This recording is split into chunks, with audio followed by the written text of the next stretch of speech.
আশিকে রাসূলেরা।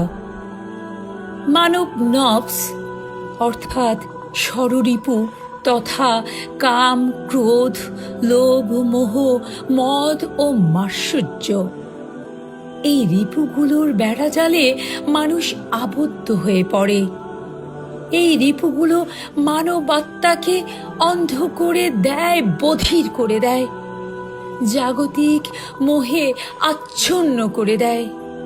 নফসধারিত মানুষ তখন হিংসা, বিদ্বেষে, পরস্পর মারামারি, একজনের সুখে অন্যজন ভালো কাজে ঈর্ষাবোধ করে, অপবাদ দেয়, মিথ্যা আরোপ করে, একজন অপরজনকে তুচ্ছ করে, কেউ বা মানুষের সম্পত্তি গ্রাস করে, লোভে হিংসায় কখনো কেউ হত্যা করে, কেউ বা নিজের নফসতাড়িত হয়ে পাপ কাজে জড়িয়ে নিজের চরিত্রকে নষ্ট করে দেয়, স্বীয় আত্মাকে অপবিত্র করে ফেলে।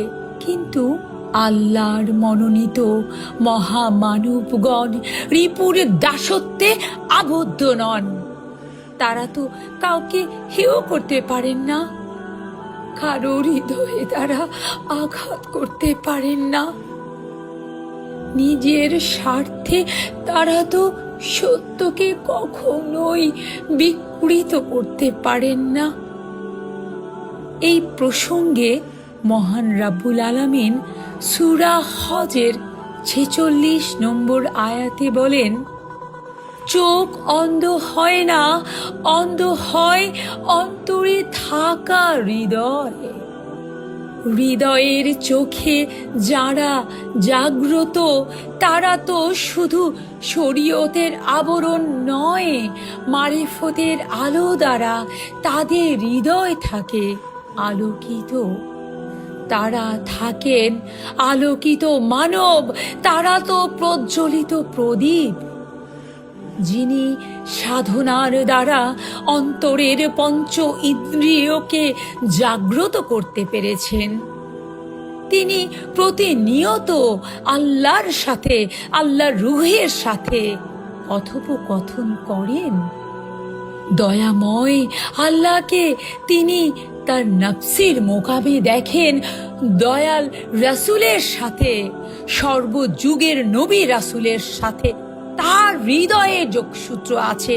তিনি প্রতিনিয়ত কথোপকথন করে থাকেন সমগ্র যুগের নবী রাসূলের সাথে, দয়াল রাসূলের সাথে, মহান মুর্শিদের সাথে, মহান রাব্বুল আলামিনের সাথে তার তো প্রতিনিয়ত দেখা সাক্ষাৎ হয়। তিনি তো তাদের নির্দেশ মোতাবেক চলেন, কারণ তাদেরকে তিনি দেখেন, তাদের ভাষা তিনি শোনেন, তাদের মন মর্জি তিনি বোঝেন। তার কালবে তো প্রতিনিয়ত ইলহাম আসতে থাকে। তারা বাহ্যত মানুষ হলেও তাদের হৃদয়ে তো স্বয়ং আল্লাহর বাস।